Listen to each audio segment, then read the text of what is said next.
धर्मेंद्र प्रधान का इस्तीफा हो गया है लगातार प्रोटेस्ट के बाद में, आखिरकार सबको कामयाबी मिली, क्या कहेंगे? ये कामयाबी है हक की झूठ के ऊपर। ये कामयाबी है उन तमाम नौजवानों की जद्दोजहद और उनकी कुर्बानी, और मैं उनको मुबारकबाद भी देता हूं।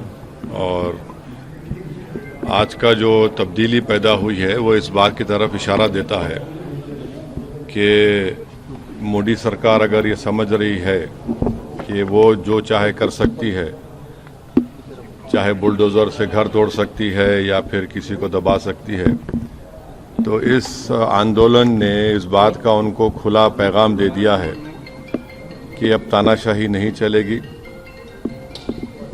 लोकशाही अगर चलाना है तो संविधान के दायरे में जिसको बाबा साहब अम्बेडकर ने बनाया उसके तहत चलाना पड़ेगा।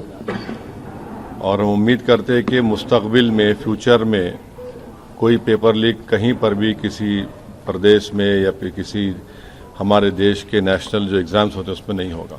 अभिजीत दिपके कह रहे हैं कि अभी ये लड़ाई बाकी है, अभी तो ये सिर्फ शुरुआत है। क्या कहा आपने? अभिजीत दिपके कह रहे हैं कि अभी तो ये लड़ाई और भी बाकी है, अभी ये शुरुआत हुई है। प्रोटेस्ट भी सर पहला विकेट गिरा है, प्रोटेस्ट खत्म। हाँ, तो लड़ाई लड़ने का इख्तियार भारत के संविधान ने सबको दिया है, और अभी मोदी सरकार के अभी 2 ही साल तो मुकम्मल हुए हैं, तो जाहिर है सबको मिलकर जद्दोजहद करना पड़ेगा। अखिलेश यादव कह रहे हैं कि इनकलाब की जीत हुई है। अब वो उनके बारे में मुझे सर, अजय राय है कांग्रेस अध्यक्ष, वो कह रहे हैं कि अब धर्मेंद्र प्रधान की गिरफ्तारी भी होनी चाहिए और फिर उसके बाद जांच होनी चाहिए। कि कोई दूसरी पार्टी का क्या बोलेगा, हमसे क्यों पूछ रहे हैं आप? वो जवाब देंगे अपना। सर, लीडर ऑफ अपोजिशन के पे तो वो बताएंगे। सर, वो बोल रहे हैं कि लड़ाई जो है इस पूरे मामले में जो कार्रवाई है, जिन्होंने लाठीचार्ज किया है पुलिस वालों पे, उनके खिलाफ कार्रवाई होनी चाहिए और एक्शन सख्त होना चाहिए। आपका क्या स्टैंड है? 4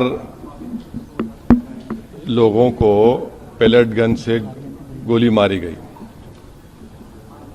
और एक की तो आंख ज़ाय होने वाली है। इस पर एक्शन होना जरूरी है कि कैसे पेलेट गन इस्तेमाल किया गया, और जिन लड़के लड़कियों का लाठियों से सर फोड़ा गया है वो वीडियो विजुअल्स तो सारी दुनिया ने देखे हैं, और वो मसला दिल्ली हाई कोर्ट में भी गया है, अब शायद सुप्रीम कोर्ट भी उसमें सुनवाई होगी। तो सरकार को चाहिए कि ये कैसे हो रहा है। तो यकीनन ये पेलेट गन आप देखिए कि जब जम्मू कश्मीर में इसको इस्तेमाल किया गया था, करीब मेरे ख्याल से अगर मैं गलत ना कहूँ तो 1000 के ऊपर लोगों को पेलेट गन से मारा गया था। उसमें से 50-60 लोग बिल्कुल देख नहीं सकते हैं।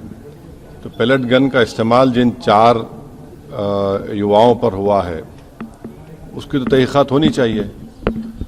एक तो मंसूरी है जबलपुर मध्य प्रदेश के, जो BA MBA करे, एक इसमें कोई आपकी बरादरी का आउटलुक का जर्नलिस्ट है। तो ऐसे कैसे होगा? तो बिल्कुल गलत हुआ है। और जिन लड़कियों को आपने उनसे बदसलूकी की, बल्कि वो तो सेक्सुअल असॉल्ट भी हुआ उनके ऊपर, वो भी कैमरा वीडियोस में कैद है, तो इस पर यकीनन एक्शन होना चाहिए। 36 दिन बाद इस्तीफा आया है, इतने कियोस के बाद, तो आपको लगता है कि सरकार ने देरी की है इसमें? अब सरकार झुकने के लिए देरी कर दी ना, 36 दिन लगे उनको झुकने के लिए। शिक्षा व्यवस्था में कुछ सुधार अब होना है सर, इसमें किस तरह की? उत्तर प्रदेश में कितने पेपर का लीक हुआ बताइए? कितने पेपर्स का लीक हुआ है? तो हम उम्मीद करते हैं कि ये देखिए, सरकार कह रही है कि 2024 में कानून बनाया पेपर लीक के खिलाफ, उसमें 10 साल और 1 करोड़ का फाइन लगाया। अब आप कह रहे हैं कि 10 करोड़ का फाइन होगा। भाई, पेपर लीक हो क्यों रहा है वो तो देखिए। आप कानून बनाएंगे, ये बनाएंगे। अच्छा, फास्ट ट्रैक कोर्ट तो एक मजाक बन चुका है। 2009 में फास्ट ट्रैक कोर्ट बनाया गया और 2019 से बनाया गया। 2019 से 2026 तक आपको मालूम कितना खर्चा हुआ उसके पर? पार्लियामेंट में जवाब दिया 1100 करोड़ रुपये। और अभी भी पूरे देश में 2,65,000 केसेस फास्ट ट्रैक कोर्ट में चल रहे हैं। अभी बैकलॉग है। उत्तर प्रदेश में 71% बैकलॉग है। तो ये सरकार के बोलने में और करने में बहुत फर्क है।